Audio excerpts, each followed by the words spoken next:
talking about President Reagan, he called you an American hero, and you had a very close and special relationship with him. Could you share with us what was so special about President Reagan for you? Well,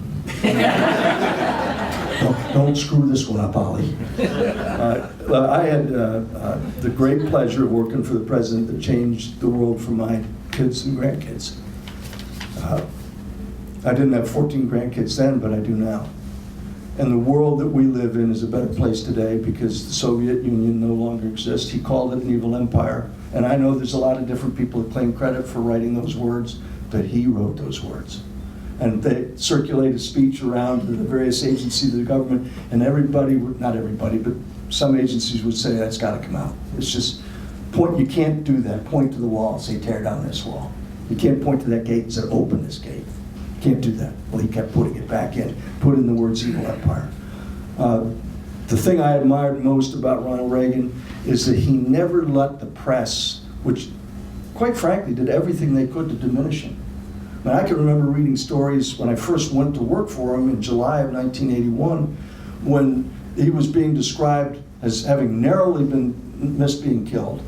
But if he'd been a little more alert, he might not have been shot. I mean, those were the kinds of, you gotta remember this.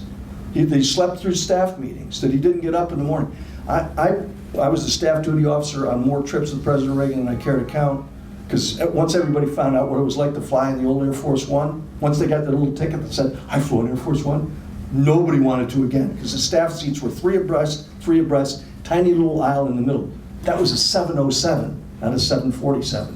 So it was staff hell in the back of that airplane. And quite frankly, the presidential cabin, because it's not a wide body, it's a narrow body, it was very uncomfortable.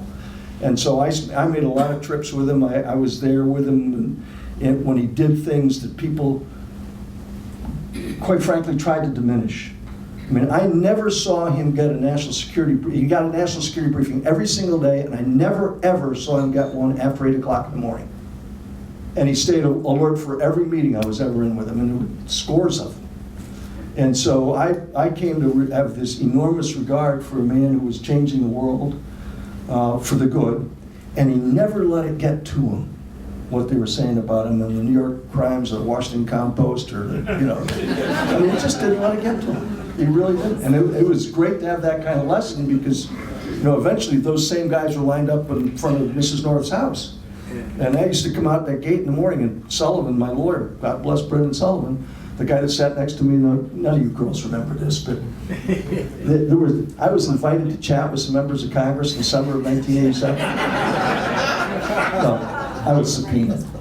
But they used to line up for 9 months, every day and night, they were there. And they were there with big cameras, and they'd line up across the front of it, and Sullivan kept saying, don't run over any of them. And so I'd pull up, and he said, don't talk to them. But every once in a while, they'd hold up the front page of the Washington Compost with headlines this big that said, Ollie North stole the White House China to help the Contras, or something like that. And so I rolled the window and said, do you have any comment about this? I said, you know what, guys? I read 2 things every morning. I read the Washington Compost and the Holy Bible, so I know what both sides are up to. And, and now I are one. Now I are part of the media, right? So I just had this enormous regard for a man who had a vision for what he wanted us to do. I'll never forget him saying we have a rendezvous with destiny. And the rendezvous with destiny wasn't to go off and become some arrogant superpower.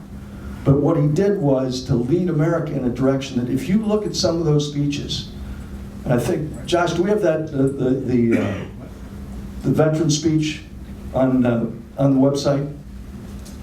Yeah, if you go up to olivernorth.com and look at that video from Normandy, I think there's the other one for Reagan speaking about veterans.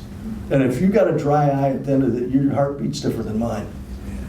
And he meant it. I mean, it wasn't just that he was a great movie actor. He truly meant it. And an awful lot of what Ronald Reagan said, he wrote. And he meant it.